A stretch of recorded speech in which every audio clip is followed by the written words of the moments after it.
నూతన మేయర్ గా పాక సురేష్ కుమార్ ఎన్నికయ్యారు. 46వ డివిజన్ కార్పొరేటర్ గా ఉన్న సురేష్ ని వైసీపీ ఏకగ్రీవంగా ఎంపిక చేసింది. ఈ మేరకు ఎన్నికల అధికారి జాయింట్ కలెక్టర్ అదితి సింగ్ నేతృత్వంలో పాక సురేష్ ను కార్పొరేటర్లు మూజువాణి ఓటుతో చేతులెత్తి ఎన్నుకున్నారు. ఈ ఎన్నిక కార్యక్రమానికి టీడీపీ పూర్తిగా దూరంగా ఉంది. వైసీపీకి కౌన్సిల్లో మొత్తం 39 మంది బలముండగా ఒకే ఒక్కరు గైర్హాజరయ్యారు. 10వ డివిజన్ కు చెందిన మల్లికార్జున కార్పొరేటర్ రాకపోవడంతో పాటు ఫోన్ స్విచ్ ఆఫ్ చేసుకున్నట్లు సమాచారం. దీంతో కోరానికి మించి సభ్యుల బలం ఉండటంతో వైసీపీ తిరిగి అధికారాన్ని దక్కించుకుంది. ఈయన దాదాపు 3.5 నెలల పాటు మేయర్ పదవిలో కొనసాగనున్నారు. రైట్, ఇక మొత్తానికైతే కడప నూతన మేయర్ గా అయితే పాక సురేష్ కుమార్ ఎన్నికయ్యారు. దీనికి సంబంధించి పూర్తి డీటెయిల్స్ మా ప్రతినిధి హుస్సేన్ అందిస్తారు. Hussain. Okay, thank you Shalini. Kadapa నగర కొత్త మేయర్ గా పాకా సురేష్ ఏకగ్రీవంగా ఎన్నికయ్యారు.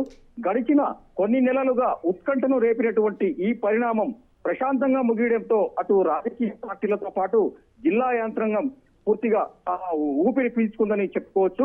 అవినీతి ఆరోపణలపై గతంలో ఉన్నటువంటి సురేష్ బాబును మేయర్ స్థానం నుంచి ప్రభుత్వం అంటే ప్రస్తుతం ఉన్నటువంటి కూటమి ప్రభుత్వం తొలగించడం జరిగింది. ఆ తర్వాత కీలకమైనటువంటి పరిణామాలు కడపలో చోటు చేసుకున్నాయి. తర్వాత ఇదే మేయర్ స్థానానికి ముంతాజ్ బేగం అనేటువంటి మేయర్ గా అంటే తాత్కాలిక మేయర్ గా ఎంపిక కావడం జరిగింది. ఆ తర్వాత టీడీపీ పట్టుబట్టి ఈ ఎన్నికను నిర్వహించడానికి పూర్తిగా శ్రీకారం చుట్టిందని మనం చెప్పుకోవచ్చు. ప్రస్తుతం అయితే పాకా సురేష్ 46వ డివిజన్ కు సంబంధించినటువంటి పాకా సురేష్ మేయర్ గా ఎన్నికయ్యారు. ఈ ఎన్నిక కోసం అంటే ఇప్పటికే అంటే నిన్నటి వరకు కూడా వైసీపీలో ఉన్నటువంటి కార్పొరేటర్లు దాదాపుగా 3 వర్గాలుగా చీలిపోయి మా పదవి మాకు కావాలని పట్టుపట్టడం జరిగింది.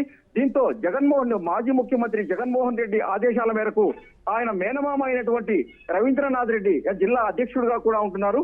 ఆయనకు పూర్తి బాధ్యతలు ఇచ్చి తర్వాత ఎంపీ అవినాష్ రెడ్డి ఆధ్వర్యంలో అంటే టోటల్ గా జిల్లా వైసీపీ శ్రేణుల నేతృత్వంలో ఈ కార్పొరేటర్లందరినీ ఒకే తాటిపైకి తీసుకుని రావడం జరిగింది. వైసీపీ వ్యూహాత్మకంగా వ్యవహరించడంతోనే ఈ పాకా సురేష్ కొత్త మేయర్ గా ఎన్నిక కావడం జరిగింది.